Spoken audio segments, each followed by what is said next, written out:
यो चखेवा रैथाने महोत्सव मेलाको लागि हामी ट्याम्के गाउँपालिकाबाट आएको थियौँ थोरै।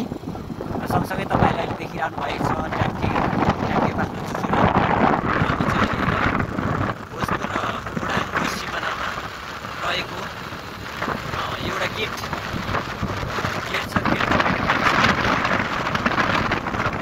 हावा चाहिँ बेसरी चलिरहेको छ। हामी गेटभित्र प्रवेश गरिसकेका छौँ।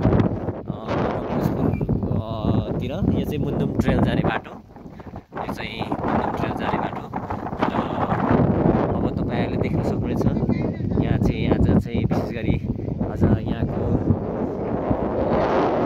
प्रस्तुति अथवा जुन रूपमा बेला महोत्सवको लागि हुनुहुन्छ त्यो थोरै नै हुन्छ। आज धेरै रमाइलो गर्ने मान्छेहरू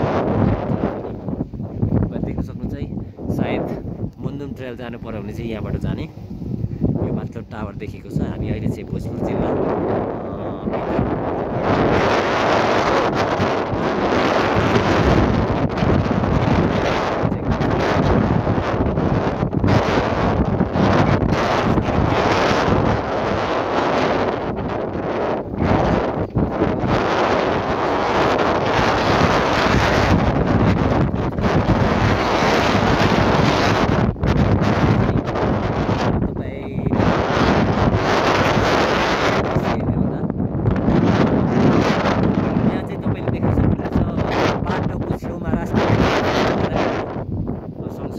व्यवसायहरू पनि देख्न सक्नुहुनेछ हैन।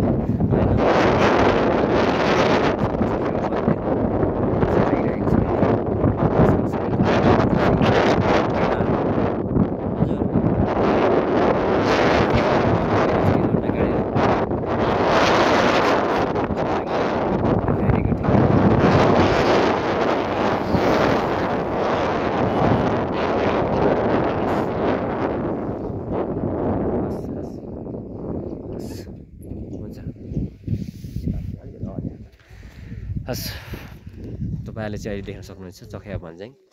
साथमा अब यो चाहिँ अहिले महोत्सव लाग्ने ठाउँ चाहिँ तल तपाईँहरूले देख्न सक्नुहुन्छ। तल यो विशेष गरी भोजपुर जिल्लाको प्राकृतिक र सुन्दर ठाउँ चखेवा भन्ज्याङमा चाहिँ तपाईँहरूले आज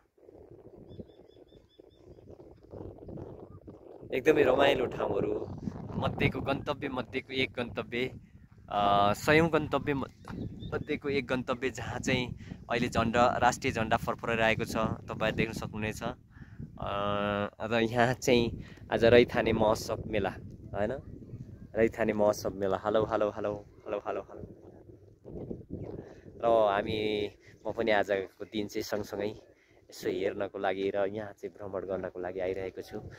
तपाईहरुलाई चखेवा भन्ज्याङबाट भोजपुर जिल्लाको पर्यटकीय स्थलबाट नमस्ते गर्न चाहे। नमस्ते नमस्ते, मिठो माया सम्झना र नयाँ वर्षको शुभकामना सँगसँगै शुभ दिन शुभ रहोस् भन्ने पनि शुभकामना दिन चाहन्छु।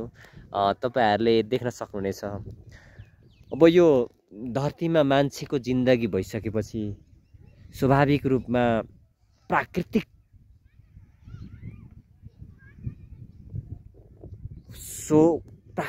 देनको महत्त्वपूर्ण चाहिँ कुरा प्रकृति रहेछ।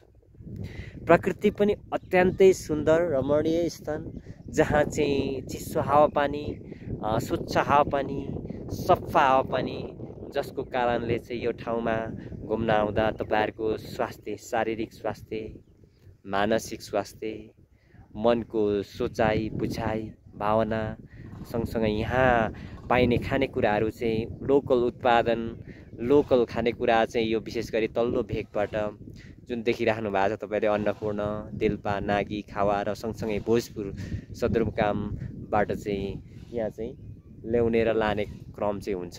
यहाँ पाइने विशेष गरी लोकल खानेकुराहरू चाहिँ तपाईहरुले फोटोमा पनि म देखाउने छु। र यो मेलाको आकर्षक रैथाने मेलाको